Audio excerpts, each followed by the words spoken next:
Hello, and welcome back to Today in the Word. We're here again midway through our study on the book of Nehemiah with our author, Russ Meek. Welcome, Russ. Thanks so much for having me. Yes. Well, we're glad to have you, and we've already talked to you a little bit about the background on Nehemiah. Maybe you can give us just the really brief synopsis for those who didn't watch our earlier video. Sure. So Nehemiah, the book of Nehemiah is a companion volume to the book of Ezra. So Ezra and Nehemiah go together until, a longer version of the same story, which is how in the world God's people got from Babylon, which was conquered by Persia, back to Jerusalem, and how the city was rebuilt, the temple was rebuilt. We get that later, like in the book of Haggai, and how worship of the Lord and was reestablished in the city. Essentially is what it's about. Yeah, so rebuilding not only a broken wall, but you've said a broken people too, people that have been struggling. Yeah, that's right. So if we can imagine ourselves in either in the place of the people who are left in Jerusalem, or like in the place of people who are leaving Babylon or Babylon/Persia. They've been there 70 years. They're coming back to Jerusalem. And you would think like, oh man, it's going to be such a wonderful, joyous homecoming. But they're leaving a place that is, a bustling city and coming to a completely destroyed, broken down place. They don't even have city walls to protect them. And so there's got to be this mix of bitter sweetness. I think one thing that struck me in Nehemiah's story was that he bathed this project in prayer, asking for God's favor. And I think that's part of it too, like surrounding what we're doing with prayer. I mean, that's a source of strength and an important commitment on our part, I think. Yeah, absolutely. There are these, Nehemiah is filled with these, incredible prayers of asking for God's favor. And like, they're so honest too. Like when you read Nehemiah's prayers, it's not like they're not kind of like the puffed up prayer of the Pharisee, like, God, thank you so much that I'm not like that sinner over there. He identifies with the people. He identifies with their sinfulness and asks for God to like do what only God can do. And there's so much, I think it's a breath of fresh air to be able to like try to see that honesty and just abandon to the Lord modeled in scripture, and then like to practice that in our own lives as well. We don't have to be put together, Thank goodness, right? Yeah. Yeah, that we can cry out and we can be honest with God when it's hard. I think that's true too.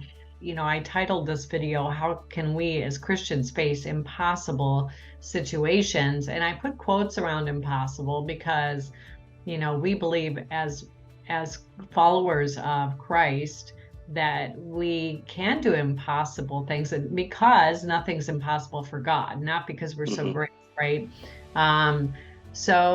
But your situation might not be rebuilding a wall, right? There's a lot of things we face. I thought of both things where God gives a task to us. Maybe we feel a burden to do something, but we don't know how it could possibly get done. Other times we're just walking through a tough spot in the midst of our Christian walk. And yet, how do we keep following even when we're grieving or when we're troubled or when we're sick or whatever else? Both of those are impossible, right? When I can remember just like, okay, I just have to make it through today. You know what I mean? If I can make it to the end of this day, go to sleep, and then tomorrow I'll deal with tomorrow when tomorrow comes. There are those seasons in life where we've experienced like loss of a loved one. Like death is so difficult to work through and to process. Like I'm in the midst of parenting right now. My sons are right now 5, 6, and 7. They're about to be 6, 6, and 8.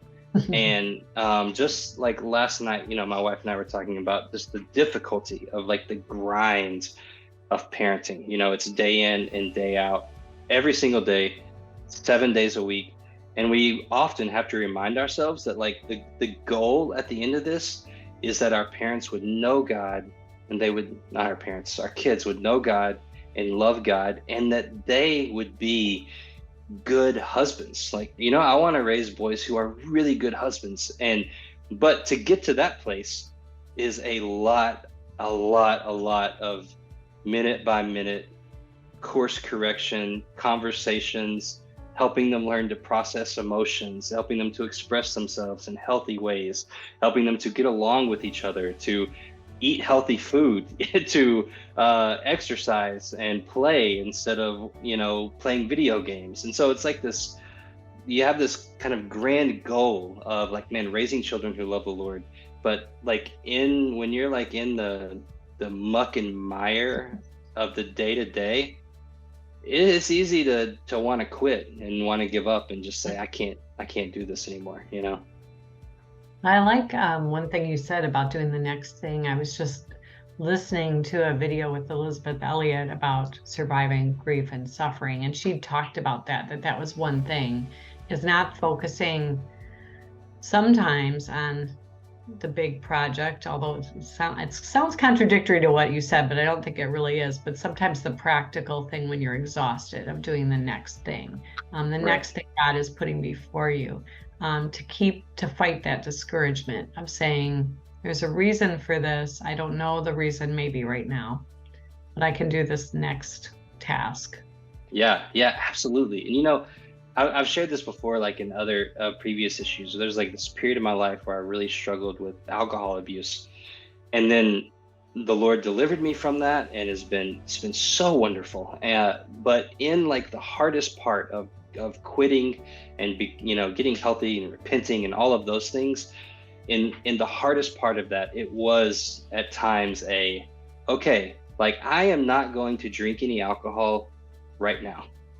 I'm not going to, and that kind of stretched out to, I'm not going to do it in this hour. I'm not going to do it the next hour. I'm not going to do it until, and so then you finally go to sleep and you wake up and you're like, whew, I made it. I did it, and so that focusing on like, I only have to do right now. I only have to be faithful in this moment, and the Lord will preserve me in the future. You know what I mean? Like I can trust God to be good and kind and gracious to me in the future. Like right now, I just need to be faithful to Him.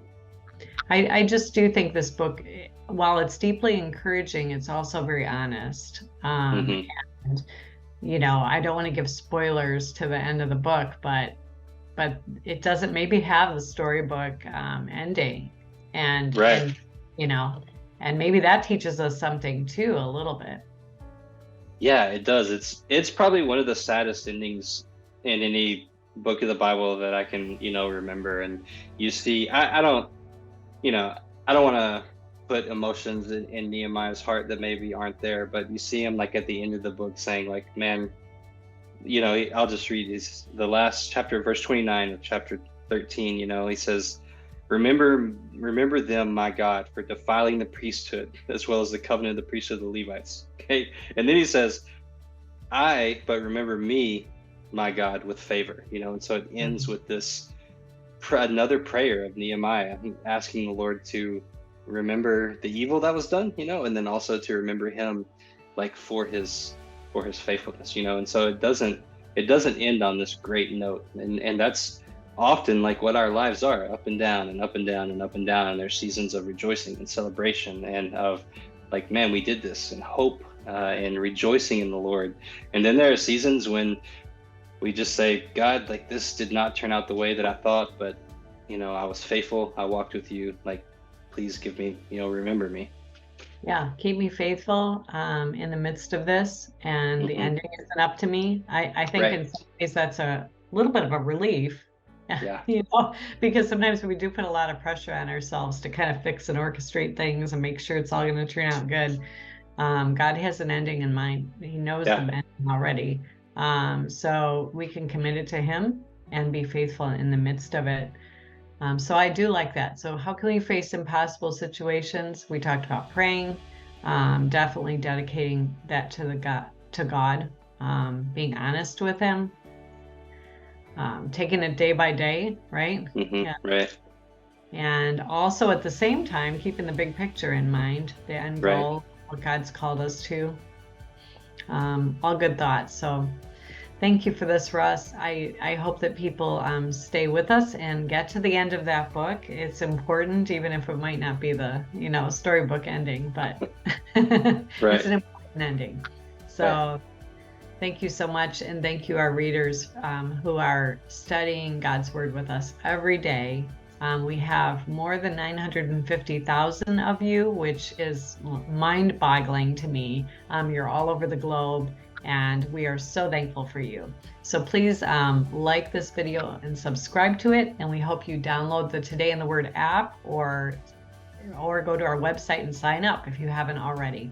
Thank you, and we'll talk to you again soon.